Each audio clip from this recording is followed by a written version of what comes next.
డబ్బు, అనారోగ్యం, ఉద్యోగం, వ్యాపారం, అప్పులతో బాధపడుతున్నారా? మీకోసమే లాంచ్ యువర్ ఫ్యూచర్ ప్రోగ్రామ్. నమస్తే, welcome back to Suman TV. ప్రస్తుతం మనతో పాటు ఉన్నారు consumers affairs committee chairman Mandari Krishna Reddy గారు. నమస్తే సార్. నమస్తే అమ్మా. Sir, present current US immigration policies ఏవైతే ఉన్నాయో మన ఇండియన్ ఫ్యామిలీస్ పైన ఎలాంటి ఎఫెక్ట్స్ చూపించబోతున్నాయి ఒక్కసారి సార్, అంటే వీసా పరంగా కానీ మొత్తం ఆల్గా చూసుకుంటే ఎలాంటి ఇంపాక్ట్ ఉంటుందంటారు?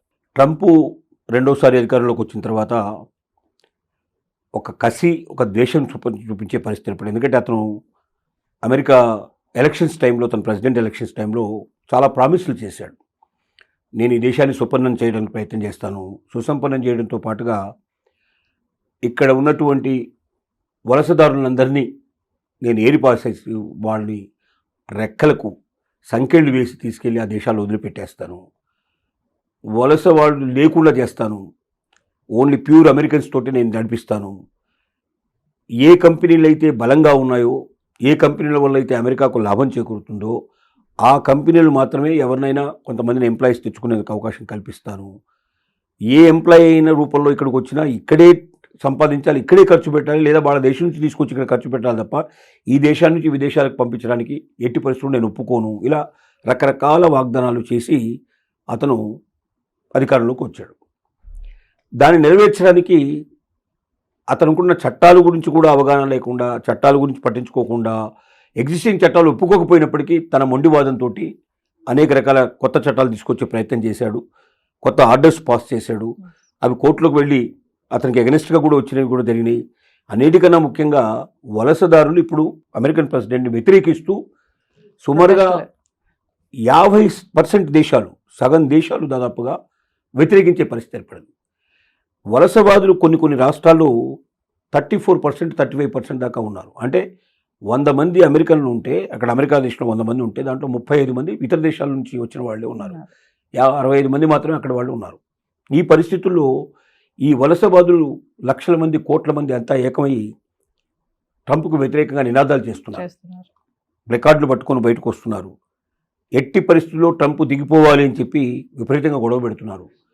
చాలా చోట్ల మిలిటరీని దింపారు, మిలిటరీకి వ్యతిరేకంగా రాళ్లు విసురుతున్నారు, మిలిటరీని గోబ్యాక్ అని చెప్పి తెలియజేసే ప్రయత్నం చేస్తున్నారు. వీళ్ళకి ప్రతిపక్షంగా ఉండేటువంటి కింద ఉన్నటువంటి రాష్ట్రాలు ఏవైతే ఉన్నాయో ఆ రాష్ట్రాలన్నీ కూడా, అక్కడ ఉన్న గవర్నర్స్ కూడా దాన్ని సపోర్ట్ చేస్తున్నారు.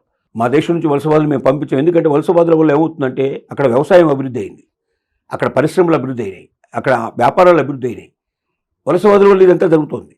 ఇప్పుడు వలసవాదులను పంపించేస్తే వీళ్ళు 4 రెట్లు, 5 రెట్లు, 10 రెట్లు ఎక్కువ జీతాలు ఇవ్వాల్సిన పరిస్థితి ఏర్పడుతుంది. 10 రెట్ల జీతం ఎక్కువ ఇచ్చి అమెరికన్లు పెట్టుకుని పని చేయించాలంటే, ఒకటి అమెరికన్స్ వాళ్ళు చేసినట్టుగా కష్టపడి పని చేయరు, రెండోది వీళ్ళు ఆడుతూ పడుతూ చేసే ప్రయత్నం చేస్తారు, రెండోది వీళ్ళకి 5 to 10 times ఎక్కువ పేమెంట్ చేయాల్సి వస్తుంది.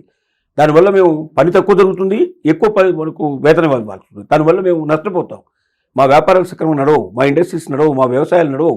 కాబట్టి మాకు వలసవాదులు కావాలి అని ఎవరు డిమాండ్ చేస్తున్నారు? అమెరికన్స్ డిమాండ్ చేస్తున్నారు.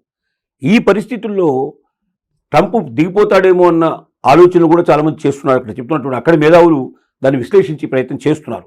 ఇది ఇట్లా ఉండగా మన భారతీయుల పరిస్థితి ఏమిటంటే, ఒకటి భారతదేశం నుంచి అమెరికాకు వెళ్ళాలనుకున్నటువంటి వాళ్ళు, లేక అమెరికాలో ఉన్నటువంటి వాళ్ళు ఆ దేశాన్ని విడిచి ఏం చేయాలనుకున్న వాళ్ళు, ఈ రెండు పరిస్థితులు ఇప్పుడు అక్కడ స్పష్టంగా కనబడుతున్నాయి. ఎందుకంటే చాలా మంది కుటుంబాలు కూడా అక్కడ స్థిరపడిపోయాయి కదా.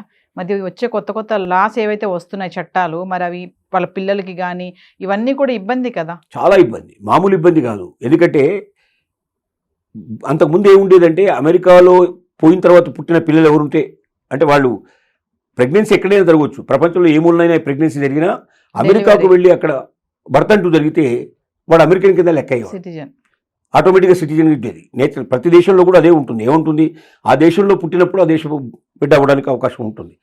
కానీ ట్రంప్ తీసుకొచ్చిన కొత్త విధానం ద్వారా అట్లా లేదు.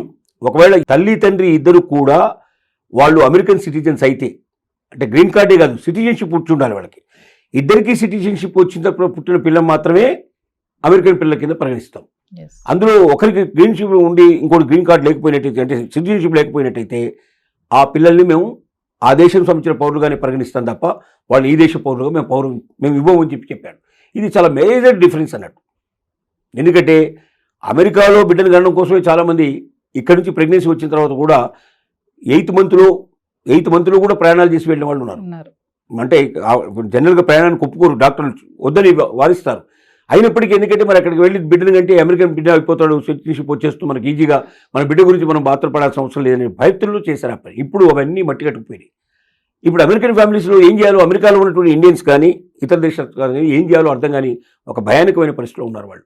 తమ బిడ్డల భవిష్యత్తు ఏమవుతుంది, సిటిజన్షిప్ లేకపోతే వాళ్ళని బయటకు పంపిస్తే వీళ్ళు ఇక్కడ సిటిజన్ గారు ఇంకెక్కడ సిటిజన్ గారు. ఇండియా వాడు ఒప్పుకోదు కదా, అమెరికాలో గడ్డ బిడ్డని ఇండియాలో ఎందుకు పౌరుడుగా ఒప్పుకుంటారు? కాబట్టి ఆ బిడ్డ అమెరికన్ బిడ్డ, ఇండియన్ బిడ్డ ఏమవ్వాలి? పెద్ద ప్రశ్న ఇది. ఇలాంటి అనేక భయానక పరిస్థితులు ఉన్నాయి. తర్వాత అట్లాగే భార్య డిపెండెంట్ వీసా మీద వెళ్ళింది, భర్తకి అక్కడ సిటిజన్షిప్ ఉంది, భార్యకి సిటిజన్షిప్ రాలేదు ఇంకా.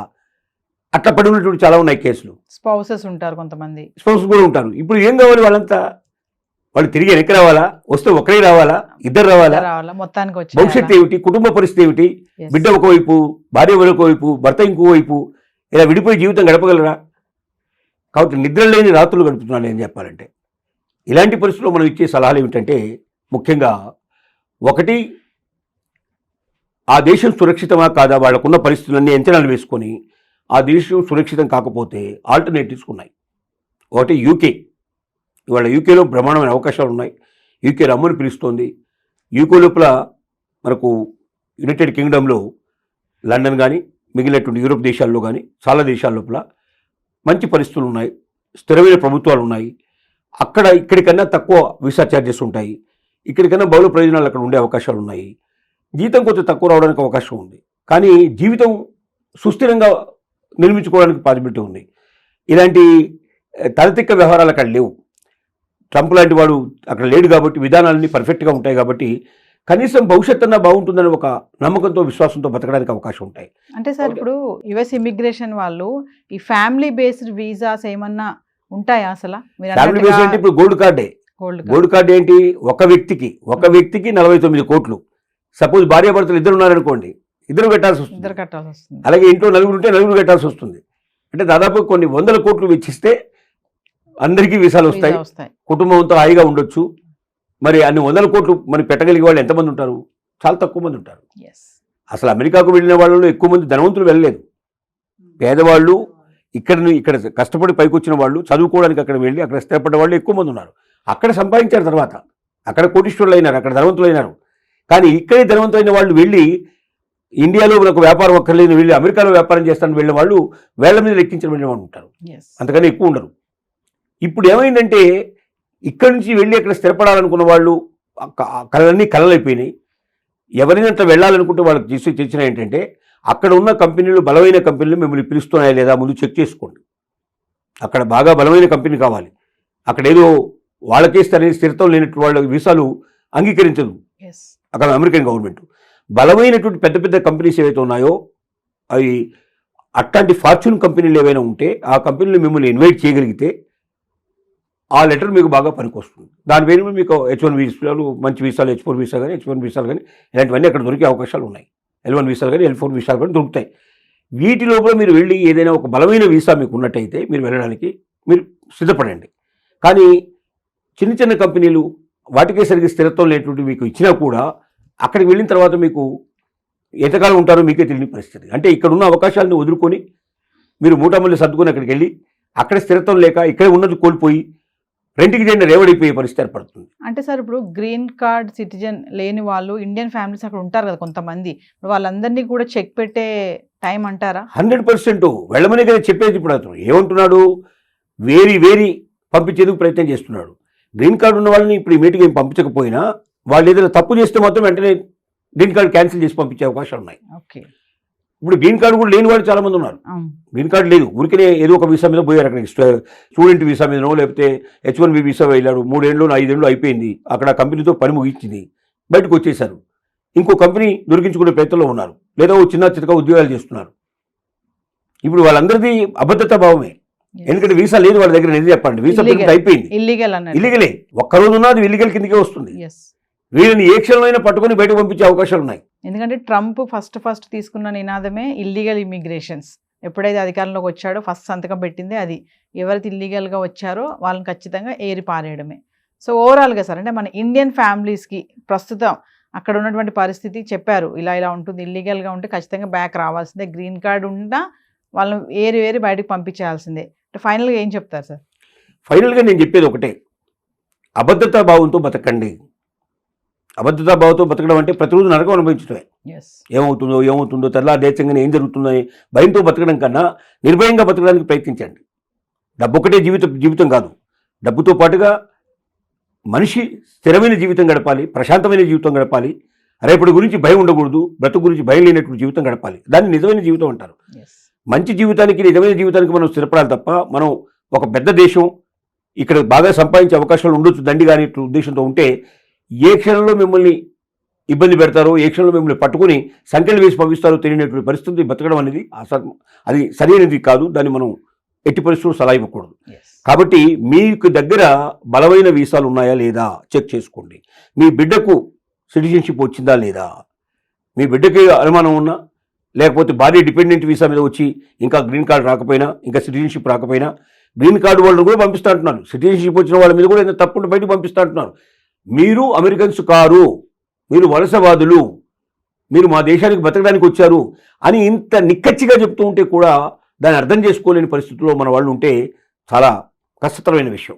కాబట్టి తప్పనిసరిగా నేను చెప్పేది ఒకటే, మీరు మీ దగ్గర బలమైన వీసా ఉండి మీ రేకమైన ఎఫెక్ట్ ఉండదు, మీరు స్థిరంగా ఉండగలుగుతారు. మీ బిడ్డలు, మీ బిడ్డ కానీ, భార్య కానీ, భర్త కానీ, కుటుంబం అంతా కూడా మాకేమీ కాదు, మా దగ్గర ఉన్న వీసాలు బలమైనవి, మాకు ఇక్కడ మాకు బలమైనటువంటి సిటిజన్షిప్ కానీ, మాకు గ్రీన్ కార్డు హోల్డర్ అయ్యా, మేము నెక్స్ట్ ఇమ్మీడియట్ సిటిజన్షిప్ వచ్చింది మాకని ధైర్యంగా మీరు చెప్పగలిగే పరిస్థితిలో ఉంటే మాత్రమే అక్కడ ఉండండి. ఏమాత్రం అనుమానాలు ఉన్నా కూడా మీరు వీలైతే అక్కడి నుంచి పూర్తిగా సురక్షితమైన ప్రదేశానికి రండి. ఒకవేళ ఇండియాకు వస్తే అవకాశాలు తక్కువ అని మీరు అనుకున్నట్టయితే యూకే ఉంది, ఆస్ట్రేలియా ఉంది, కెనడా ఉంది, ఇంకా చాలా దేశాలు ఉన్నాయి. ఈ దేశాలు పిలుస్తున్నాయి, ఇండియన్స్ రమ్మంటున్నాయి, మీ తెలివితేటలు మా దేశంలో పెట్టండి, మేము మీకు అవకాశాలు కల్పిస్తామని పిలుస్తున్నాయి. అట్లా వెళ్ళే ప్రయత్నం చేయండి. అంతేగాని అభద్రతా భావంతో బతకండి. ఇది మనం ఇచ్చేటువంటి సలహా. Thank you.